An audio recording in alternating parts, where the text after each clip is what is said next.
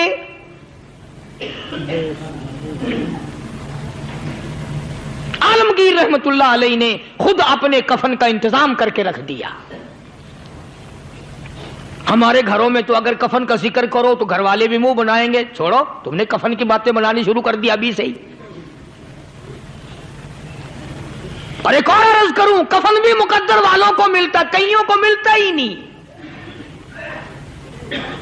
کفن نہیں ملتا، قبر نہیں ملتی، نماز جنازہ نہیں ملتی، غسل نصیب نہیں ہوتا۔ مقدری سودے ہیں، نہ یہ دولت سے بات بنتی ہے، اور نہ یہ اقتدار سے بات بنتی ہے، اور نہ یہ سرمایہ سے بات بنتی ہے، یہ تو تقدیروں کے مسئلے ہیں جو مالک نے اپنے ہاتھ میں رکھا ہے۔ جناب رسول کریم سب قید صلی اللہ علیہ وسلم کے سگے چچا، اللہ غنی جنگ احد ہے، امام الانبیاء محبوب کبریا حضرت محمد مصطفیٰ صلی اللہ تعالی علیہ وسلم کو خبر دی گئی، آپ کی حالت بھی زخمی ہے، آپ کا چہرہ انور زخمی ہو گیا، آپ کے چہرے میں خود جو سر پہ اوڑھ رکھا تھا اس کے حلقے کڑیاں چہرے انور کے اندر چلی گئی، نکلتی نہیں، نکالنا چاہتے ہیں، نکلتی نہیں، نکالنے کی کوشش کرتے ہیں۔ ابو عبیدہ بن جراح رضی اللہ تعالیٰ عنہ نے دانتوں میں پکڑ کر وہ حلقہ زنجیر والا پھینک لیا۔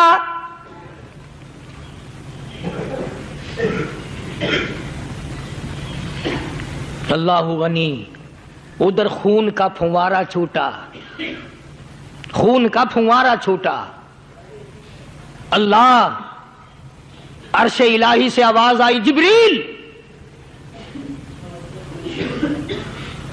پر جھپکنے کے برابر جبریل ساری دنیا کا نظام طے کر سکتا ہے۔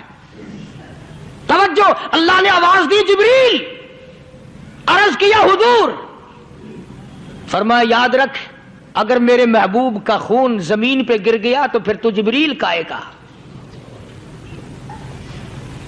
سدرۃ المنتہا سے سیکنڈ تو بڑی چیز ہوتی ہے، پل جھپکنے سے پہلے جبریل نے آ کر اس خون کو سنبھالا ہے۔ اتنی عظمت ہے سرکار مدینہ صلی اللہ علیہ وسلم کی اللہ تبارک و تعالیٰ کے یہاں، اور ہر پیغمبر کی۔ ابراہیم علیہ الصلوۃ والسلام کو وقت کے بادشاہ نے منجنیق میں بٹھا کر یوں آگ میں پھینک دیا، اس منجنیق میں سے، پنگوڑے میں سے خلیل نکل چکا، آواز آئی جبریل، جواب ملا حضور کہ میرا خلیل کو کیا ہوا؟ حضرت جبریل کو حکم ہوا، یاد رکھ اگر خلیل کا ایک بال بھی جل گیا تو جبریل کس کام کا؟ اللہ تبارک و تعالیٰ کے فرشتے نے پہلے پہنچ کر آگ پہ پر بچھا دیے۔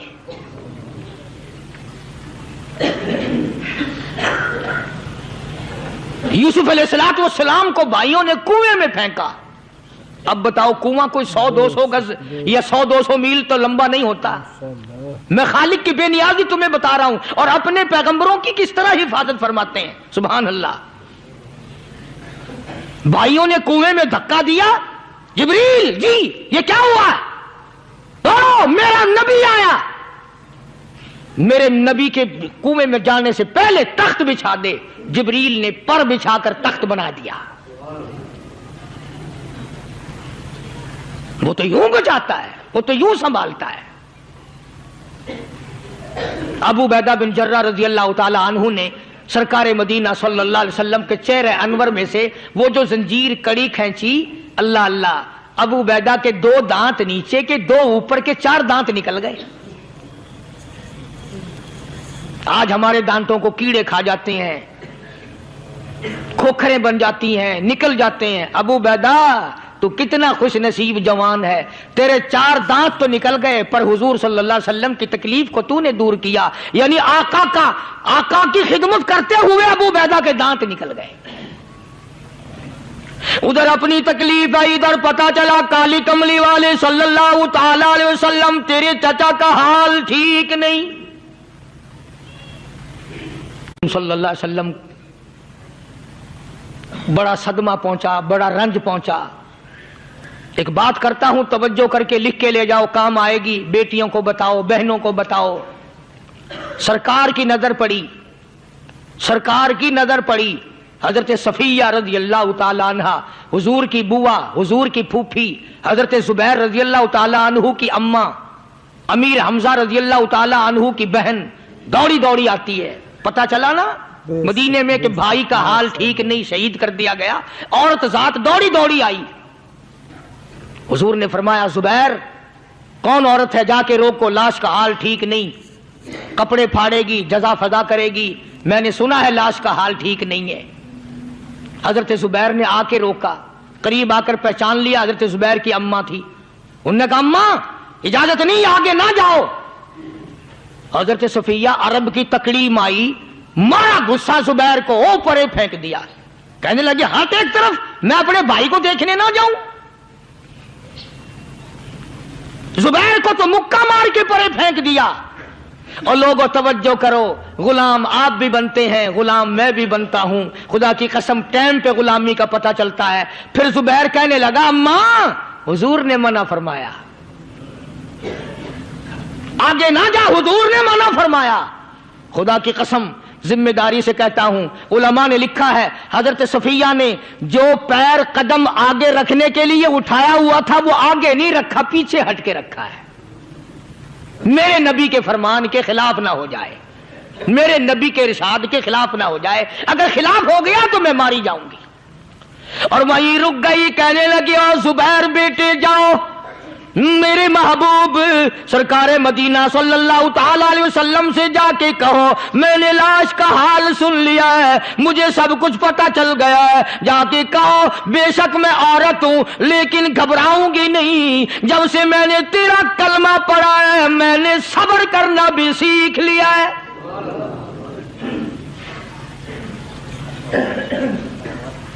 میں جدا فدا نہ کروں گی، میں کپڑے نہ پھاڑوں گی، میں رونا دھونا نہیں کروں گی. مدنی کریم صلی اللہ علیہ وسلم کو حضرت زبیر نے جا کے بتا دیا. میری اماں یوں کہتی ہے، فرمایا پھر بے شک اجازت ہے جائے.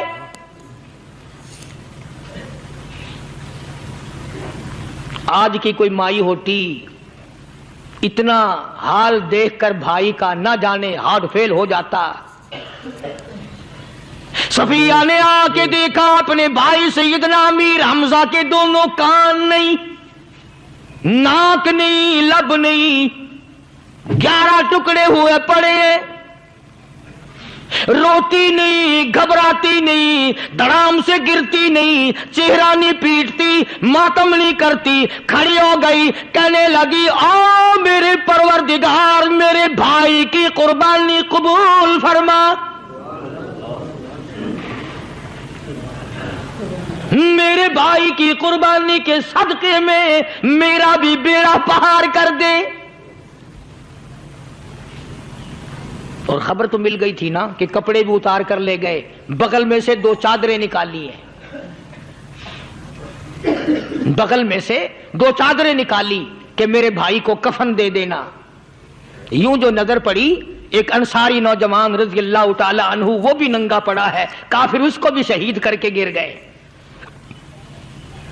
مسلمانوں ذرا اندازہ لگاؤ، یہ بھی مسلمان تھے، یہ بھی نبی کے عاشق تھے، یہ بھی دیوانے تھے. ایسے وقت میں بھلا ایسی بات کس کو سوجھے؟ ماں جایا بھائی ہو، سگا بھائی ہو، اچھی محبت اور تعلق ہو بہن بھائی کا، اور سید الشہداء حضور نے فرمایا ہو وہ ننگا پڑا ہے، 11 ٹکڑے ہوئے پڑے ہیں. ایسے وقت میں ایسی بات کون سوچے؟ صفیہ کہنے لگی لوگو ایک چادر اس بھائی کو دو جو میری ماں کے پیٹ سے پیدا ہوا، ایک چادر اس بھائی کو دو جو محمد کے کلمے نے میرا بھائی بنا دیا ہے، جو میرے نبی نے کے کلمے نے میرا بھائی بنا دیا ہے. کل قیامت میں خدا یہ نہ فرما دے صفیہ کفن دینے آئی، خیرات دینے آئی تو اپنے کو دے کے چلی گئی. اب ان میں ایک چادر ہے چھوٹی اور ایک ہے بڑی. پھر کہنے لگی میری چادریں واپس کر دو، ایسا نہ ہو میرے بھائی کو بڑی مل جائے دوسرے بھائی کو چھوٹی مل جائے، اللہ پاک کل یہ نہ فرما دے اگر کفن دینے بھی آئی تو اپنے کو بڑی دوسرے کو چھوٹی، یہ اللہ کی رضا والا تو کام نہیں۔ قرآن اندازی کی، سگے بھائی سیدنا امیر حمزہ رضی اللہ تعالیٰ عنہ کے حصے میں چھوٹی چادر آئی اور اس انصاری جوان کے حصے میں بڑی چادر آ گئی۔ چنانچہ جب محمد عربی صلی اللہ تعالی علیہ وسلم تشریف لائے تو حضور کو اتنا صدمہ پہنچا، میری مستقل کیسٹ ہے سیدنا امیر حمزہ رضی اللہ تعالیٰ عنہ کے عنوان پر، آپ لوگ اسے خرید کے سنیں۔ تم بھی کہتے ہو کہ ہم نے اسلام کی بڑی خدمت کی، ہم نے قرآن کی بڑی خدمت کی، ہم نے علماء اور طالب علموں کی بڑی خدمت کی، ہم نے مسجد اور مدرسوں کی بڑی خدمت کی۔ میں یہ کہتا ہوں آؤ دیکھو تو صحیح کہ ان حضرات نے کہاں تک قربانیاں دی ہیں۔ حضور نبی کریم صلی اللہ تعالی علیہ وسلم جب اپنے پیارے چچا کی لاش پہ آئے، چہرے پہ نظر پڑی دونوں لب نہیں، کالی کملی والے صلی اللہ تعالی علیہ وسلم نے منہ میں جھانک کر دیکھا تو زبان نہیں، ذرا نیچے کو نظر کی پیٹ میں جگر اور کلیجہ نہیں، دونوں ہاتھ نہیں دونوں کان نہیں۔ یہ حال دیکھ کر حضور صلی اللہ علیہ وسلم کو چکر آ گیا، زمین پہ تشریف فرما ہو گئے، اور پھر بلکہ یہاں تک لکھا ہے کہ آپ نے یوں فرمایا او میرے مالک اگر صفیہ مائی میری بوا پھوپھی یہاں نہ ہوتی تو میں یہ ٹکڑے بھی نہ اٹھاتا، اگر تو یوں ہی راضی ہے تو میں بھی یوں ہی راضی ہوں۔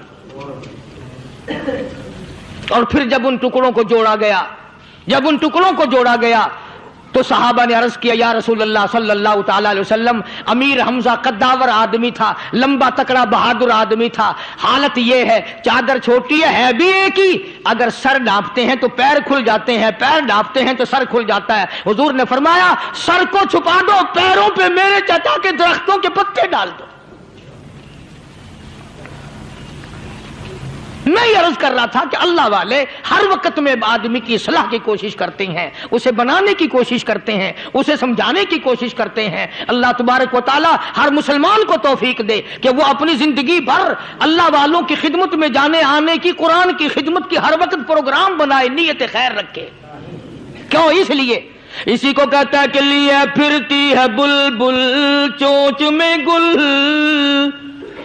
لیے پھرتی ہے بلبل چونچ میں گل، اور ڈھونڈتی ہے شہید ناز کی تربت کہاں ہے، تلاش کرتے ہیں جانور پرندے کہاں پر اللہ کی رحمت برس رہی ہے۔ تو ہمیں بھی اللہ کی رحمت کا طالب ہونا چاہیے، اللہ کی رحمت کا متلاشی ہونا چاہیے۔ اللہ پاک مجھ پہ اور آپ سب پر، ساری امت پر اپنا کرم فرمائے۔ آسمانی کتابیں نازل فرمائی، اسی کو لوگ زیادہ چمکاتے ہیں۔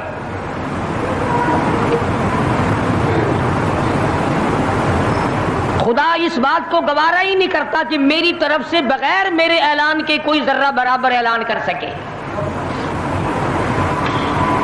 وہ کسی قلندر کو، کسی ملنگ کو، کسی کو اختیار نہیں دیتا۔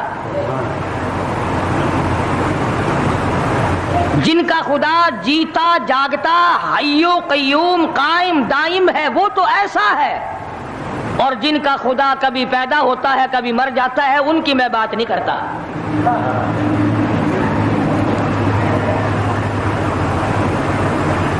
پروردگار عالم نے ایک طریقے کا سوال کر دیا، اگر تم میرے معاملات میں شریک کار بنتے ہو تو آؤ پھر ایک ناخون بنا کے دکھاؤ،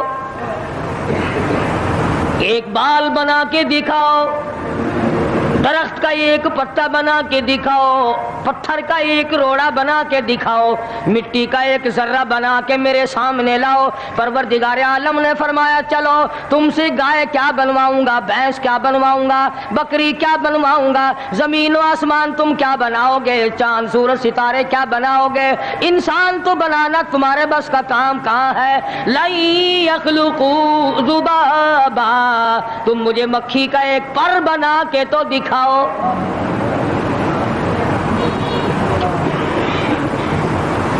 فرمایا جس کے دل میں توحید و ایمان یقین کی دولت جم جاتی ہے وہ لوگ تو دنیا ہی میں ایمان کا مزہ چکھتے رہتے ہیں، ایمان کی لذت آتی ہے۔ صحابہ اکرام رضوان اللہ تعالی علیہ مجمعین کی جماعت نے دنیا ہی میں جنت کو دیکھا، جنت کی خوشبو سونگھی، کسی کو جنت کی ہوا لگی، کسی نے جنت کا نقشہ دیکھا، کسی کو جنت کا نظارہ کرا دیا گیا دنیا ہی میں۔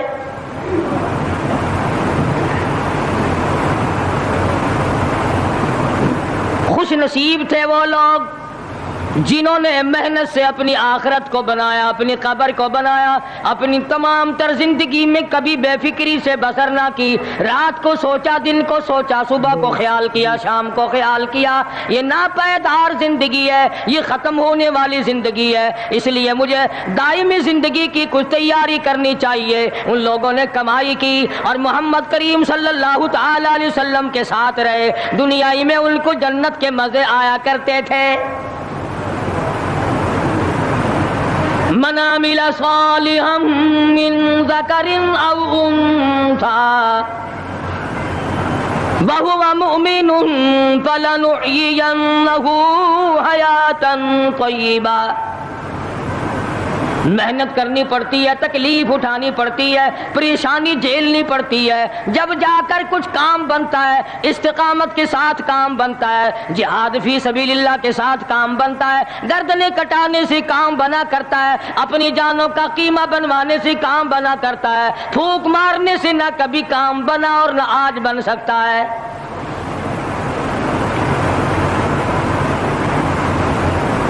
علماء کرام میں بے شمار لوگ اس قسم کے آئے جو استقامت کا پہاڑ ثابت ہوئے۔ ان میں سے بعض نے یہ لکھا ہے کہ بعض مرتبہ کھانے میں ایسا مزہ آتا تھا جیسے جنت کے کھانے کا مزہ آتا ہے۔ شاہ عبد الرحیم صاحب رائے پوری رحمہ اللہ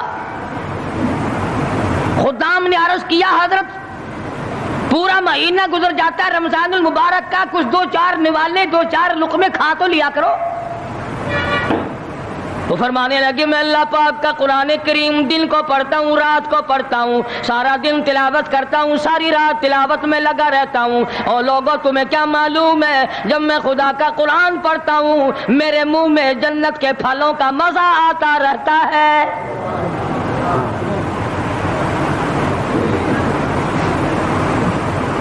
صحابی ہے مدنی کریم صلی اللہ تعالی علیہ وسلم کا، احد پہاڑ کی طرف جا رہا ہے، ایک دوسرا صحابی سامان لے کے لینے کے لیے واپس آ رہا ہے، وہ جانے والا پوچھتا کدھر چلا، کہتا ہے مجھے فلانا کام ہے، پوچھا تم کہاں چلے، کہتا رب ذوالجلال کی قسم احد پہاڑ سے جنت کی خوشبو آ رہی ہے۔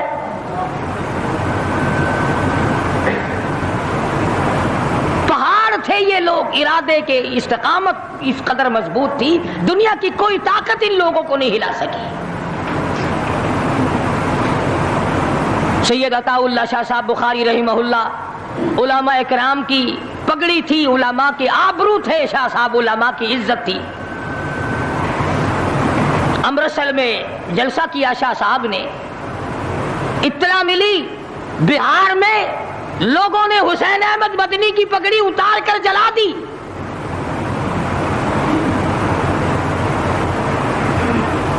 بخاری نے جلسہ کیا، لوگوں نے جستجوانہ نگاہوں سے دیکھا کہ آج بخاری سٹیج پہ ننگے سر کیوں آیا۔ فرمایا ہاں ہاں جو کچھ نگاہوں سے پوچھ رہے ہو سمجھ گیا ہوں، تم یہی کہتے ہو نا کہ میں ننگے سر کیوں آیا ہو، جب حسین احمد کی پگڑی تم نے اتار دی، بخاری اوڑھ کر آنے والا کون ہوتا ہے؟ آج تک دیکھو ان بہاریوں کو تم کہاں کہاں یہ دھکے کھاتے پھرتے ہیں۔ مولانا حسین احمد مدنی رحمت اللہ علیہ کی پگڑی اتاری، پیروں کے نیچے بلی اور جلا دی، داڑھی میں شراب پھینکی، بے عزتی کی، پتھر مارے۔ جو سب سے آگے تھا صبح کو تالاب میں نہانے گیا، پیر اوپر ہے سر نیچے ہے، لوگ کہنے لگے بلے بلے اتنا لمبا سانس، بہت دیر ہو گئی۔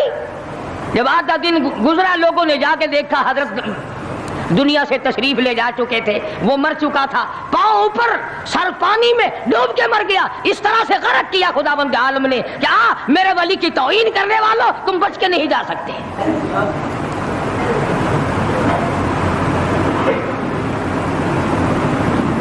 جلندھر کے اسٹیشن پہ مولانا کی توہین کرنے والا یہاں فیصل آباد میں آیا، لوگوں نے اٹھا کر بھٹے کی چمنے میں ڈال کر خاک کر دیا۔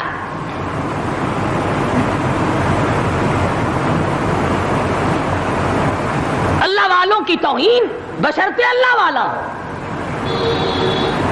ڈھنگ والا نہ ہو، فریب والا نہ ہو، ٹھگی والا نہ ہو، کتے بلی والا نہ ہو، اللہ والا ہو، خدا اس کا انتقام لیتا ہے۔ کلکتے میں مولانا ابوالکلام آزاد رحمہ اللہ کی بیگم بیمار ہے، مولانا ابوالکلام آزاد رانچی جیل میں ہے، بیگم آزاد نے خط لکھا، اطلاع دی میں بڑی شدید بیمار ہوں، ایسا معلوم ہوتا ہے میرا آخری وقت ہے، مجھے آ کر کے مل جاؤ، بڑی جلدی ہے، میری بڑی تمنا ہے، بڑی آرزو ہے۔ مولانا نے جواب دے دیا اگر تیرا آخری وقت قریب ہے کلمہ پڑھتی چلی جا، استغفار کرتی چلی جا، قرآن کریم کی تلاوت کرتی کرتی رخصت ہو جا، اللہ اللہ کرتی رخصت ہو جا، میں تجھ سے ملنے کے لیے انگریز ظالم کے سامنے ضمانت کی بھیک مانگنے کو تیار نہیں۔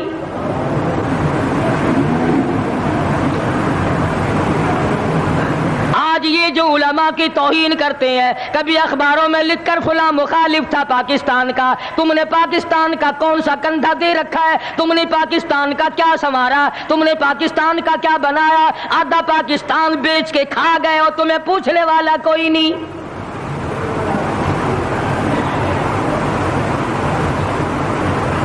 مولانا ابوالکلام آزاد رحمہ اللہ نے جواب دے دیا، وہ ایسے خوددار لوگ تھے، وہ ایسے اللہ والے لوگ تھے کہ انہوں نے ظالم کے سامنے ضمانت کی بھیک مانگنے سے انکار کر دیا، اور یہ صرف ایک یہ نہیں، اس قسم کے ہزاروں تھے۔ مسٹر ٹامسن فرانسیسی مورخ لکھتا ہے دلی کے چاروں طرف، دلی سے آگرہ تک، دلی سے پانی پت تک، دلی سے مراد آباد تک، دلی سے غازی آباد تک، چاروں طرف کم سے کوئی درخت کا ٹہنا ایسا نہ تھا جس پہ کسی عالم دین کی لاش نہ لٹکی ہو۔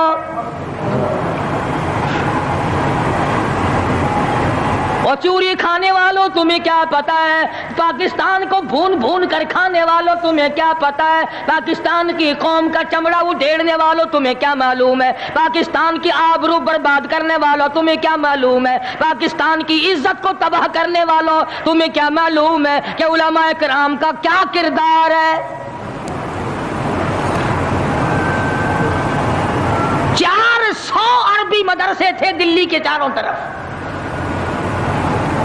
ایک بھی طالب علم باقی نہ رہا، نہ ناظم کو رہا، نہ محتمم رہا، تمام کے تمام پڑھنے والے، پڑھانے والے، اساتذہ بھی، طالب علم بھی، تمام کے تمام انگریز ظالم سے ٹکرا کر شہید ہو گئے۔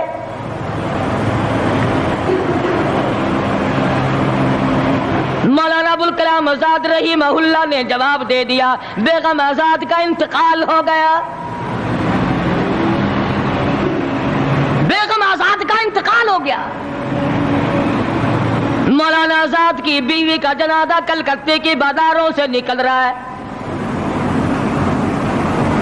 وہ مسلمان جو انگریز کا پیشاب چاٹا کرتے تھے، جو انگریز کی لید چاٹا کرتے تھے، انگریز کے گھوڑوں کی، میموں کا تھوک چاٹنے والے مسلمان بیگم آزاد کے جنازے پہ لٹھ برسائے، لٹھ مارے مولانا آزاد کی بیگم کے جنازے پہ۔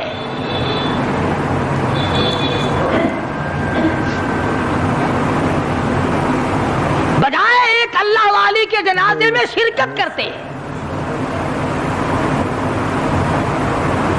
آج بھی یہ اخباروں والے کبھی کہتے ہیں ہندوستان میں مسلمانوں کے ساتھ یوں ہو رہا ہے، دیوبند میں یوں ہو، تم اپنی تو بات کرو، تمہارے یہاں کیا ہو رہا ہے؟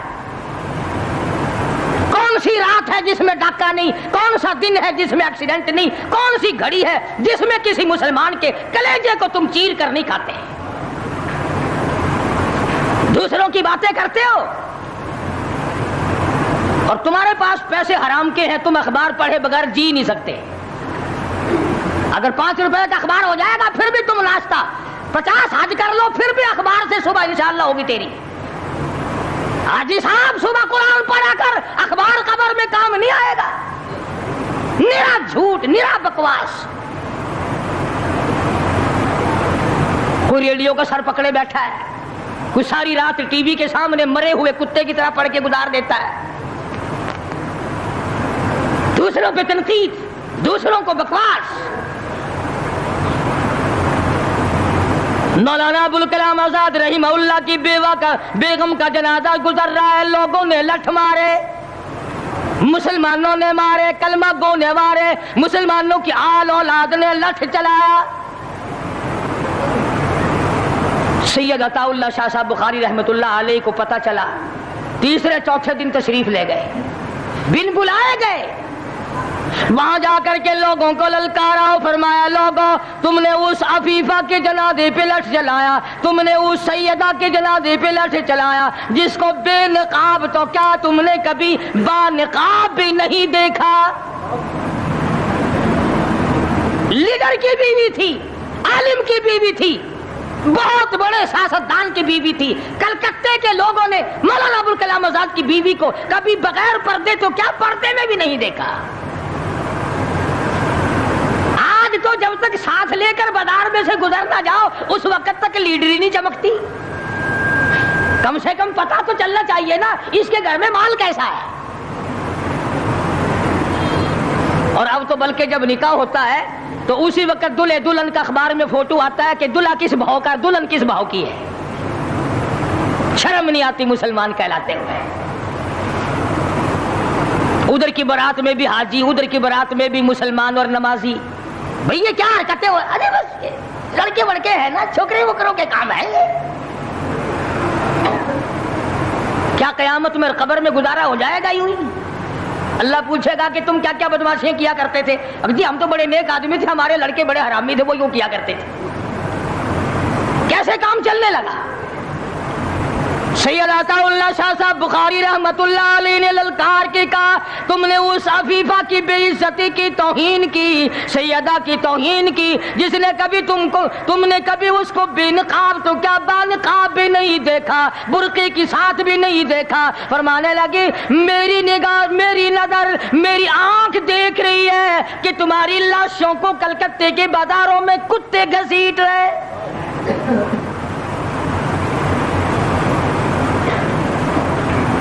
ہفتہ نہیں گزرا, 8 دن نہیں گزرے کہ ہندو مسلم فساد ہوا اور مسلمانوں کی لاشوں سے کلکتے کا بازار بھرا.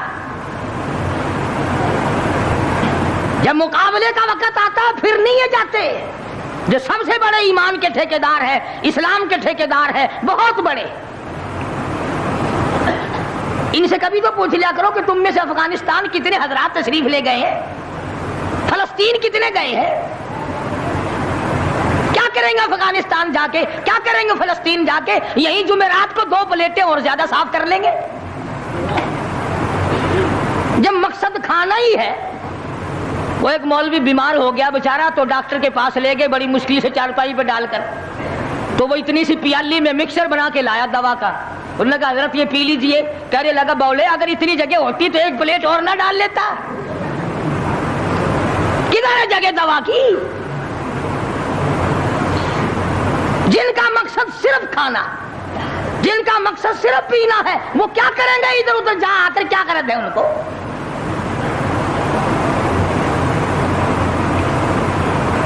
شیخ العربی والا جم حضرت مولانا سید حسین احمد صاحب مدنی رحمت اللہ علیہ جیل میں ہے, انگریز کی مخالفت کرتے ہوئے, دشمنی کرتے ہوئے جیل میں ہے. آپ کو اطلاع دی گئی مولانا تمہاری والدہ انتقال کر کے جنازے پہ آ جاؤ, اماں کا آ کر منہ دیکھ لو, کندھا دے دو, ساری عمر کے لیے تمہاری والدہ کا چہرہ چھپ جائے گا. مولانا نے جواب دیا ایک والدہ کا, ایک بھاوج اور بھابھی کا, بھتیجی اور بہنیں. مولانا مدنی کے جیل میں رہتے رہتے 6 جنازے گھر سے نکلے.